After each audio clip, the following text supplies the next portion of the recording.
Let's go now to CNN's Victor Blackwell. He's at the voting desk with news on Arizona and Nevada. Good morning to you, Victor. Good morning to you, Don. Let's check out west. As you said, the two states, two of the four, we're watching for questions about control of the Senate. And in Maricopa County, of course, as John just said, 61% of the votes there in the state.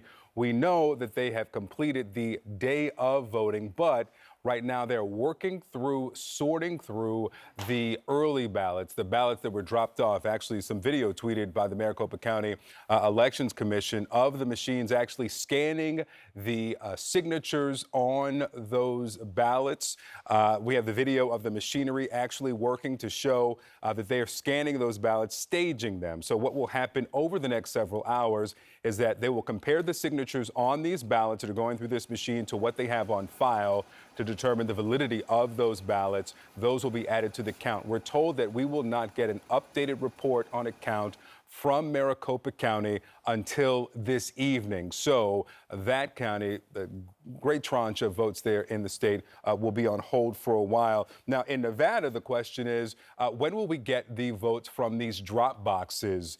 We know that in Clark County here in the south, where Las Vegas is, Washoe County here in the northwest, where Reno is, and Douglas County, much smaller, we'll have to wait until later today or tomorrow, local reports say, to get those votes. None of those votes from the drop boxes were counted on Election Day, so we're standing by to get those counts and add those to the overall report, Don. Victor, just to sum up what you were saying, be patient, stand by. Be easy. It's going to take a little while.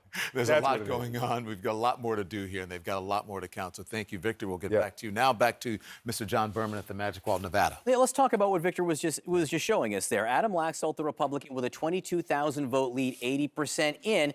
He's talking about the mail-in ballot in Clark County. They're done counting the Election Day vote. How much mail do they have to count? We don't know. We just don't know how many ballots they have. Clark County is a very big county. Las Vegas, there are 75% of the vote in the state it makes up. This is a county that Joe Biden won by 9 points. Catherine Cortez Masto may be underperforming there. She's just got about a 5-point lead there. Is there enough mail-in ballot for her to make up the margin she needs to in the rest of the state?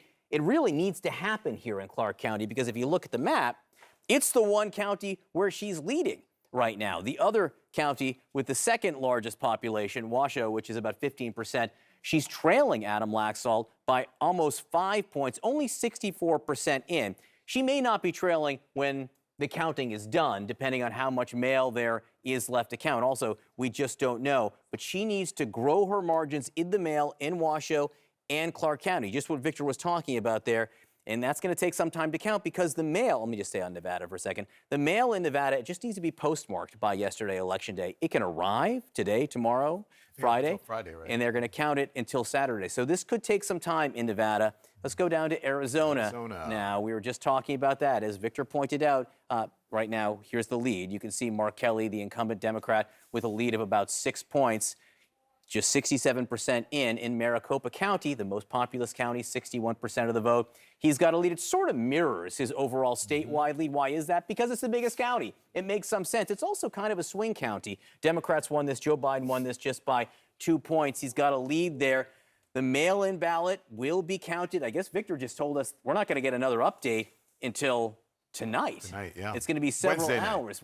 It's Wednesday morning. So Wednesday night. We're not going to know more until tonight. So we may not know more about Arizona. And Patricia Murphy was talking about what this means overall. Well, if we don't know more about Nevada and Arizona, we don't know who controls the U.S. Senate. Because, look, if it stays like it is, and again, cover this up, it would be 49 seats for the Democrats, 50 for the Republicans. It would all come down to the runoff in Georgia. If somehow the Democrats are able, if Catherine Cortez Masto, to retake the lead in Nevada, then the runoff in Georgia, it wouldn't matter in terms of control of the U.S. Senate. Everybody's waking up going, whoa! I know it. I didn't know there'd be math. That's what they're saying when they wake up this morning.